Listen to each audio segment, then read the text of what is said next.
Shoot കഴിഞ്ഞിട്ട് വിരാജ്പേട്ട് വഴി കൂർഗ് വഴി നമ്മൾ ബാംഗ്ലൂരിലേക്ക് പോവുകയാണ്. ഇത് റോഡ് നോക്കി എനിക്ക് പലപ്പോഴും ഇഷ്ടപ്പെട്ടിട്ടുള്ള റോഡാണിത്.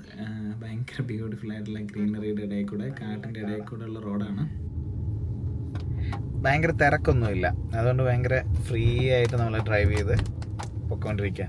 ചെറിയ മഴയുണ്ട്, അതെ ചെറിയ മഴയുണ്ട്. പക്ഷെ ഇവിടെ അങ്ങനെ വലിയ മൃഗങ്ങളോ കാര്യങ്ങളോ ഒന്നും ഇല്ലാന്ന് തോന്നുന്നു. എനിക്കറിയത്തില്ല, ഞാൻ ഇതുവഴി പോയിട്ടുണ്ട്. പക്ഷെ അന്നൊരു ഭയങ്കര രാത്രിയിലാണ് ഞാൻ പോയത്. അന്ന് പക്ഷെ ഭയങ്കര സേഫായിരുന്നു. ആനിമൽ ക്രോസിംഗ് എന്ന് ബോർഡൊക്കെ ഉണ്ട് കേട്ടോ, പക്ഷെ ആനിമൽസിനെ ഒന്നും കാണാനില്ല.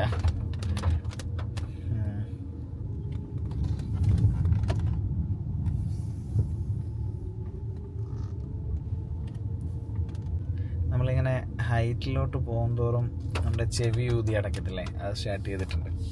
ഭയങ്കര സൈലൻ്റ് ആയിട്ടുള്ള റോഡാട്ടോ. ഇപ്പം നമ്മൾ വയനാട് നിന്ന് മുത്തങ്ങ വഴി പോകുമല്ലോ, അവിടെ ആക്ച്വലി നല്ല ട്രാഫിക്കാണ്. ഇവിടെ അത്രയും ട്രാഫിക്ക് ഫീൽ ചെയ്യുന്നില്ല. ഇനി ഇന്നങ്ങനെ ആയതുകൊണ്ടാണോ എന്നറിയത്തില്ല. ഇന്നലെ ഒന്ന് മുടിയൊക്കെ വെട്ടി വൃത്തിയായിട്ട് ബാംഗ്ലൂരോട്ട് പോകണമെന്ന് പ്ലാൻ ചെയ്തതാണ്.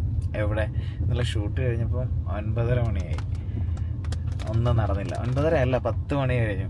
അങ്ങനെ ഇന്നലെ ഒന്നും നടന്നില്ല. ഇനി എവിടെയെങ്കിലും ഒരിടം തപ്പിപ്പിടിച്ച് താടി മുടിയൊക്കെ നീറ്റാക്കണം. നാളെ ഒരു കോർപ്പറേറ്റ് മീറ്റിംഗ് ആണുള്ളത് നമുക്ക്. ഇപ്പം നല്ല കോടയായിട്ടുണ്ട് റോഡിലൊക്കെ, ആ വൈബ് അങ്ങ് മാറി. ഈ ഒരു ക്ലൈമറ്റിൽ ഇങ്ങനെ ഒരു റൂട്ടിൽ ഡ്രൈവ് ചെയ്യാൻ എനിക്ക് ഭയങ്കര ഇഷ്ടമാണ്. അതിനി ആരും കൂടെ വേണമെന്നൊരു നിർബന്ധമില്ല, റോഡിലും ആരും വേണമെന്ന് നിർബന്ധമില്ല.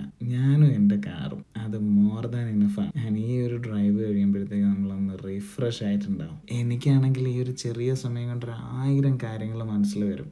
ഉത്തരം കിട്ടാതെ കിടക്കുന്ന കുറേ ക്വസ്റ്റ്യനുകൾക്ക് ആൻസർ കിട്ടും. കണ്ണും മനസ്സും ശരീരവും ഒരുപോലെ തണുക്കും ഇങ്ങനൊരു ഡ്രൈവ് കഴിയുമ്പോൾ. എൻ്റെ കാര്യം കേട്ടോ, നിങ്ങളുടെയൊക്കെ കാര്യം എങ്ങനെയാണെന്ന് എനിക്ക് അറിയത്തില്ല. നിങ്ങളതൊക്കെ ഒന്ന് കമൻറ്റ് ചെയ്യൂ. എനിക്ക് മോസ്റ്റ് ഫേവറേറ്റാണ് ഇങ്ങനത്തെ ഒരു ആംബിയൻസുള്ള ഡ്രൈവ്. എൻ്റെ ഏത് ടെൻഷൻസും ക്ലിയർ ചെയ്ത് തരും കേട്ടോ. ഇങ്ങനത്തെ ഒരു ആംബിയൻസ് ഒക്കെ വന്നപ്പോഴത്തേക്ക് നമ്മുടെ കാറിനകത്ത് ഒരു ആംബിയൻ ലൈറ്റിങ്ങിന് കുറച്ചുകൂടെ ഭംഗി വന്ന പോലെ തോന്നുന്നുണ്ടേ. ഇത്ര സൈലൻ്റായിട്ട് കിടക്കുന്ന ഒരു റോഡിൽ നമ്മുടെ EV കാറിൻ്റെ സൈലൻസ് കൂടെ ആകുമ്പോൾ ഭയങ്കര സൈലൻസ് ആട്ടോ. നമ്മളിങ്ങനെ ഒഴുകി പോകുന്ന പോലെ തോന്നും. ഇതൊക്കെ ഞാൻ പറയുന്നത് ഡ്രൈവിങ്ങിനെ കുറിച്ച് കേട്ടോ. ഡ്രൈവിങ് ഇഷ്ടമുള്ളവർക്ക് ചിലപ്പോൾ അതിൻ്റെ ആ ഒരു ഫീലിംഗ് മനസ്സിലാവും.